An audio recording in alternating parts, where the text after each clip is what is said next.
People invest their money in completely backward order, then wonder why they're broke. Let me explain. 1 in 3 Americans has zero emergency savings. The median amount saved, $500 total. There's an optimal order for investing. Follow it exactly. Save tens of thousands in wasted money. I'll walk you through each step. Maximize your returns. Minimize risk. Build wealth the right way. I'm Zoe. I help people build wealth systematically. If you want proven strategies, hit that subscribe button. Give this video a thumbs up right now. It helps more people discover this strategy. Meet Marcus, buying individual stocks, trading crypto. Meanwhile, carrying $8,000 at 22% interest. It's like filling a bucket with massive holes. You pour money in. It drains out immediately. Zero progress. Most people invest in completely wrong sequence. Not because they're dumb, because nobody teaches this correctly. Getting the order wrong costs tens of thousands. Over your lifetime, money that should be working for you. Imagine building a house, cracked foundation, leaking roof, but you're picking out fancy granite countertops. That's most investors. Credit card debt charging 22%. Stock market returning 7%. The math isn't complicated. Debt destroys gains. $5,000 in credit card debt. Minimum payments for 5 years. $2,800 pure interest wasted. Every month you delay is money burning. Every month you ignore this sequence. You're getting poorer. Every month you skip your employer match is literally free money floating away. Gone forever. Can't get back. Every month you put money in taxable accounts before maxing tax-advantaged options. You're handing money to IRS unnecessarily. Here's the exact sequence. Follow these 7 steps in order. You'll maximize returns, minimize taxes, build real wealth. 7 steps in this exact order. Emergency fund, debt, employer match, IRA, HSA, max. Your 401k, then taxable. Now I'm going to walk through each step. Specific numbers, real timelines. This is where everything changes. Step 1. Before you invest a single dollar anywhere, build your emergency fund. This is non-negotiable. Here's why. Emergency fund isn't just about covering unexpected expenses. It's your psychological safety net. It prevents you from making terrible financial decisions when life throws curveballs. Car breaks down. Unexpected medical bill. With emergency fund, you don't panic sell investments. How much should you save? Traditional advice says 3 to 6 months expenses. That range is so broad it's almost useless. Depends on your specific situation. Stable government job with great benefits? 3 months expenses works fine for you. Freelancer in volatile industry with no safety net? 6 months or more. Maybe even more. Here's my recommendation. Start by saving first $1,000 as fast as possible. Covers most emergencies. Then work toward 1 month of living expenses. Hit that milestone. Keep building. Keep going until you reach 3 months expenses. Breaks overwhelming goal into manageable chunks. Vanguard research found people with at least $2,000 in emergency savings had financial well-being, scores 21% higher.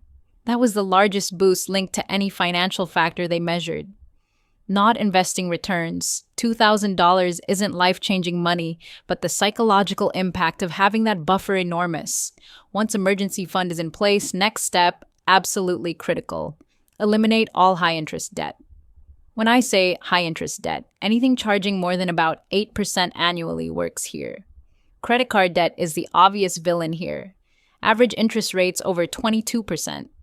Credit card debt is financial cancer. It grows faster than any reasonable investment return expected. Carrying credit card debt while investing is like running marathon with a backpack. Full of rocks. Math doesn't work. Paying off debt provides guaranteed return equal to that interest rate, often higher than stock market. $5,000 in credit card debt at 22%. Minimum payments for 5 years costs $2,800 pure interest. Every dollar paying down that debt earns guaranteed 22% return.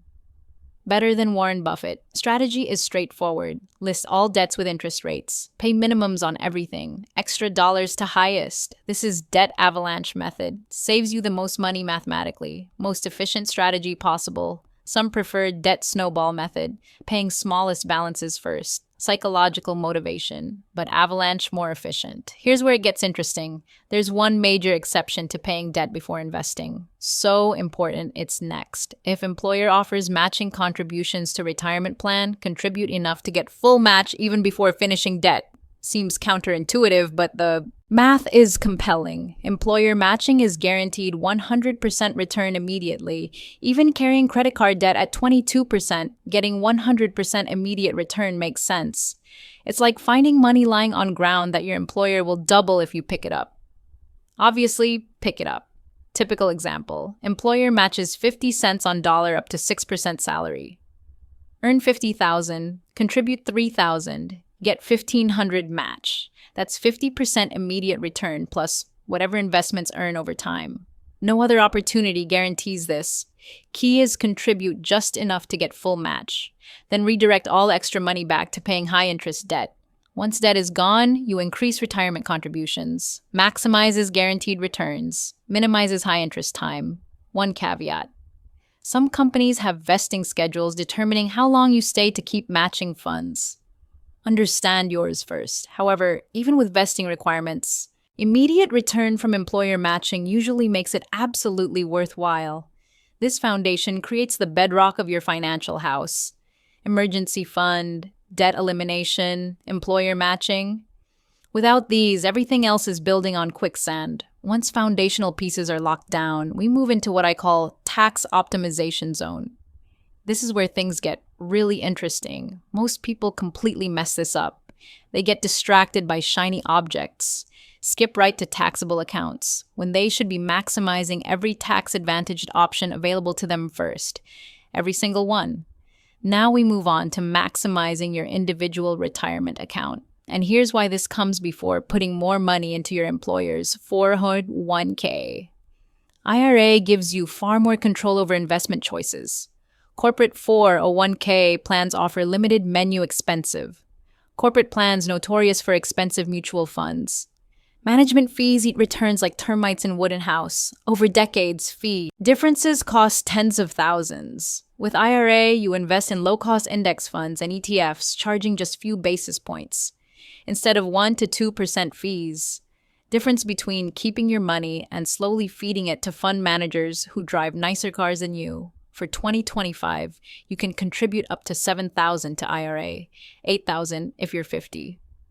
Catch-up contribution is like participation trophy for getting old, except this one actually helps you retire.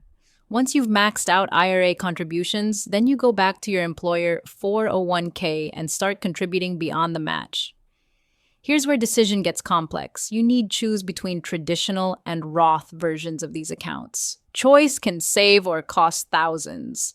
Decision boils down to simple question with complicated answer. Do you want pay taxes now or later?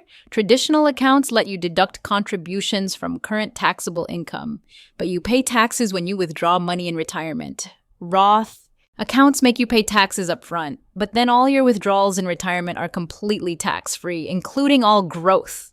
General rule for most people, if you're currently in high tax bracket and expect to be lower in retirement, choose traditional to get deduction now. If you're in lower tax bracket now but expect higher one later, choose Roth to pay lower tax rate today. Lock it in. Problem is, predicting future tax rates is about as reliable as predicting weather 3 months from now. Young people starting careers should probably lean toward Roth accounts. You're likely in your lowest earning years. Tax brackets only go up from here. High earners hitting peak income years might benefit more from traditional accounts. Reduce current tax burden when it hurts most.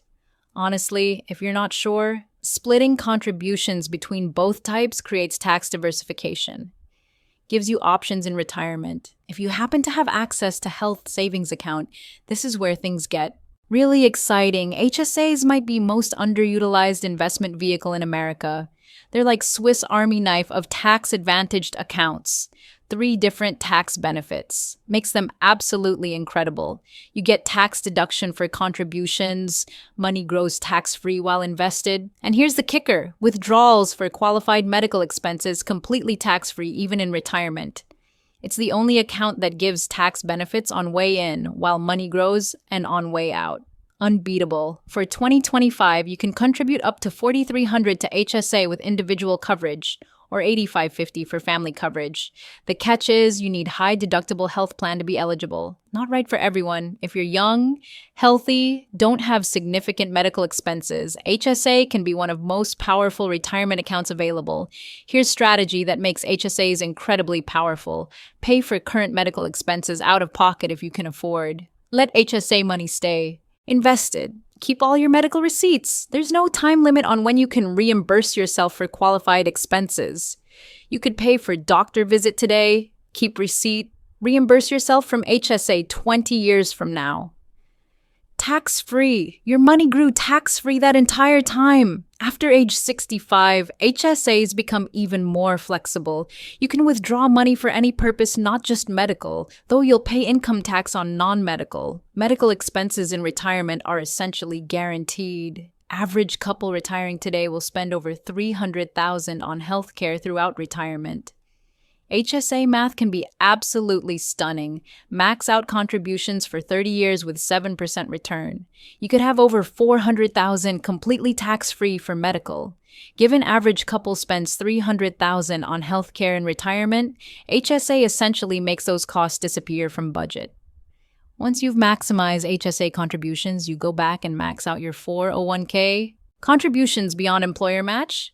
2025 limit is $23,500. $31,000 if you're 50 or older. Catch-up contributions. At this point, cooking with gas from tax perspective. Between IRA, HSA, and 401k, you could potentially shelter over $35,000 annually from current taxation if you're under 50. Even more if you're eligible for catch-up contributions. That's serious money getting to compound without IRS taking cut. Here's something might surprise you. Most people never get past this point. Average American saves about 6% of income, which usually isn't even enough to max employer match. But if you're one of those people who can work through entire sequence, congratulations! You're already in top 5% of savers in America. Setting yourself up for retirement that most people can only dream about. This is financial independence, real wealth. Beautiful thing about following this optimal order is each step builds on previous ones, creates financial foundation that gets stronger over time. Emergency fund prevents derailing progress. Eliminating debt stops bleeding money to interest. Maximizing matches gives guaranteed returns. Tax-advantaged accounts shield from government interference. But we're not done yet. Once you've worked through all these tax-advantaged options, that's when we finally get to step most people want to start with. Taxable investment accounts, their specific strategy for how to approach this final step, can make difference between building serious wealth and just having expensive hobby. Taxable investment accounts are wild west of investing. Buy individual stocks, trade options, speculate on cryptocurrency, or just invest in index funds without any contribution limits or withdrawal restrictions. Here's the thing about taxable accounts that drives me nuts. People get so excited about flexibility and unlimited contributions they completely forget about tax drag. Every dividend payment gets taxed. Every time you sell investment for gain, IRS wants their cut. It's like running race while someone keeps throwing sand in your shoes. You can still finish, but it's going to be a lot harder than it needs to be. Tax efficiency matters enormously. Tax efficiency of keeping money in retirement accounts versus taxable can be staggering.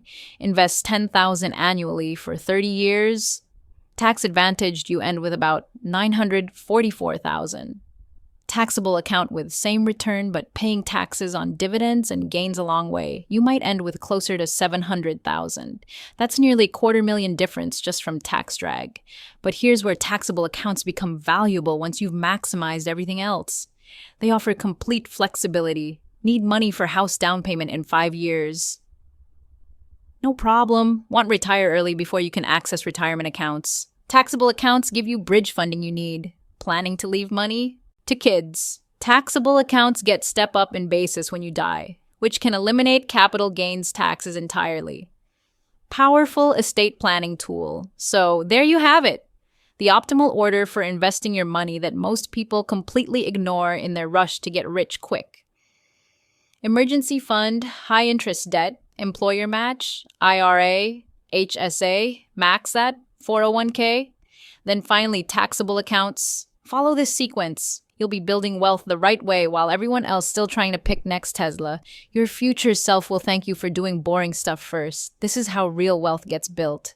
Remember Sarah and Marcus, same age, same income. Sarah followed the sequence. Marcus chased shiny objects. 30 years later, Sarah has over 1 million. Marcus still paying off debt. Boring wins. Always has. Always will. The sequence isn't sexy, but it works every single time. If you found this helpful, make sure you're subscribed. I share proven wealth building strategies every single week. Give this video a thumbs up. Helps more people discover this strategy. Share it with someone who needs to hear this. Remember, this isn't just about budget. It's about identity. You're not someone who randomly throws money at investments. You're a systematic wealth builder who follows proven sequence. Start with step 1 today. Your financial future depends on getting this sequence right. You now know exactly what to do. Time to actually do it.